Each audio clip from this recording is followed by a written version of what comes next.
The sports page with the Orlando Sentinel and FM 96.9 The Game's Mike the Bulldog Bianchi on JRR.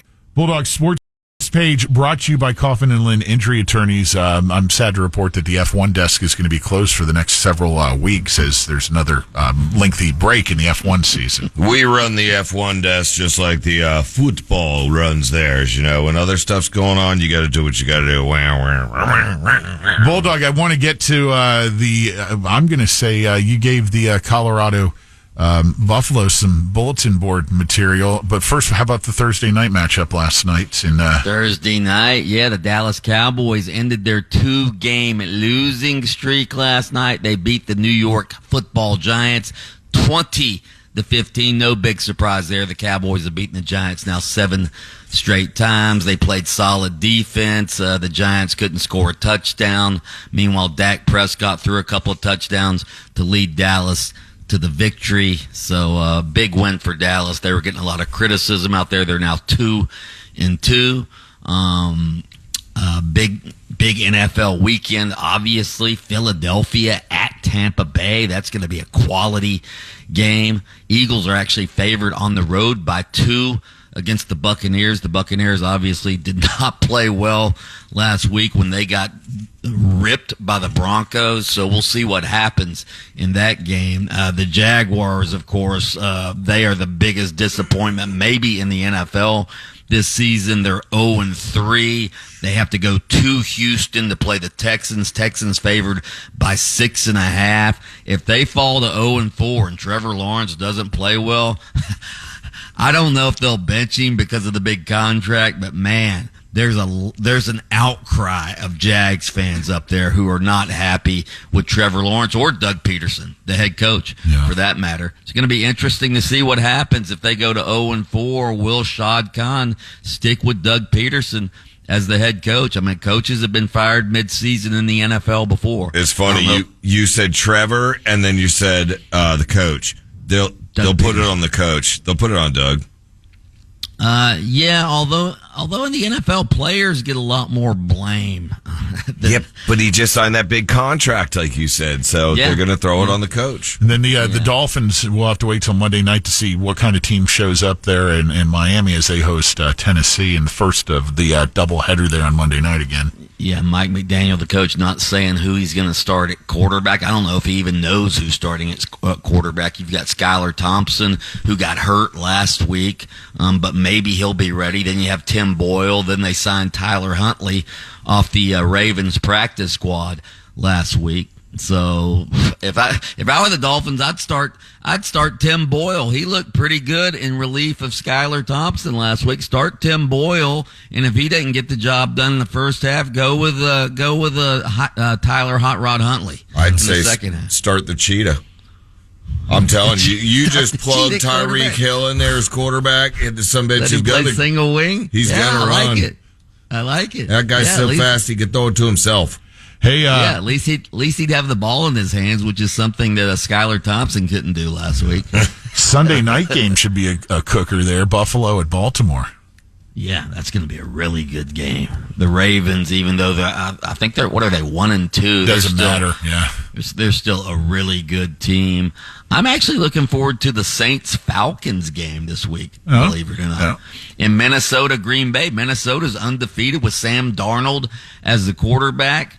They're going to Green Bay. Green Bay's actually favored in that game, but I tell you what, some of these quarterbacks who've been taken off the scrap heap, guys like Sam Darnold, Andy Dalton, even Baker Mayfield last year, these guys are performing, whereas these high-priced quarterbacks like Deshaun Watson, Trevor Lawrence, Tua, some of these guys aren't performing very well, so we'll see what happens. College football, obviously the big game, UCF, Colorado. Taco, the Bulldog here wrote, it's a great piece in the Sentinel, Bulldog, but I know that Prime is going to put that on the team's on the wall there in the locker room. What did I say that was so bulletin board? You're basically saying get out of the way. Your prime is over. Your run is over. Well, I didn't say that. I just said that this is UCF's chance to really step into the spotlight. Oh, no, I wholeheartedly agree with you. Yeah. I'm just saying. I mean, it is. It is. I mean, this is a huge opportunity for UCF. Again, Big 12 noon kickoff going to be here. All eyes are going to be on Coach Prime because everybody always likes to watch Coach Prime. That's what I said. UCF needs to steal the show. They need to steal the show tomorrow, run the ball right down Colorado's throat. Colorado, of course, can throw the ball all over the place with Shedeur Sanders, who's like 5th in the nation in passing, but UCF is the number 1 rushing team in the league. I expect R.J. Harvey to go off. Yeah, I mean, if they're able to control that ball on the ground and just keep the Colorado offense and give them less possessions, that's a great strategy. You got to get the first downs, though, right? Absolutely. Yeah. Absolutely. So we're going to have Gus Malzahn on our show later today, so we'll ask him all about that. And they got the national spotlight on the Fox mothership at 3:30 too. So I mean, it's their time to get back on the map in the conversation here nationally. Are we talking about getting championship rings again? Just settle down there. Hey, if they win the Big 12, they don't have to act like they belong in the playoffs. Right. They would be in the playoffs. Exactly. Exactly. So none of those fictional rings anymore. Orlando City. Where's Orlando City? They're at FC Dallas Saturday night. The Orlando Pride host the Houston Dash on Saturday night. Orlando City needs to get back on the winning track. The Pride, of course, are unbeaten. NASCAR at Kansas Sunday afternoon. The first race of the next round of the playoffs. So I'm picking Kyle Larson. That is, for you to go out on a limb like that is incredibly ballsy. Last week. He dominated last week. Incredibly ballsy. Final weekend of the regular season for Major League Baseball before the playoffs kick into gear. That's right. Can't wait. Next week, playoffs. Yeah. Playoffs. Oh, my goodness. Playoffs. Real quick, we're going to talk more college football in depth with Mark Daniels, who will have the call tomorrow of the UCF Knights game on AM 740 and FM 96.9 The Game. We'll huddle up with him in the final hour of the show. Talk lots more about the college weekend. Bulldog, before we let you go, who do you got in Georgia, Alabama? That's a good one. Wow. I think even though Alabama's at home, Georgia's favored. I think I'm going to go Georgia in that game. Georgia's favored by 2, I think. Who you going? I would have jumped Georgia and said that all day long, but after seeing their performance against Kentucky, I have a few question marks, man. With Alabama being home.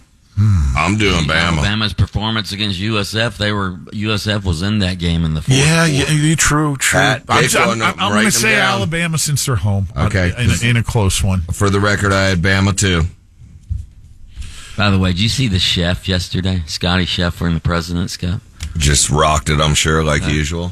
The golfer Kim was talking trash to him, and the chef said afterwards, "Don't poke the bear." Yeah, baby, buried him.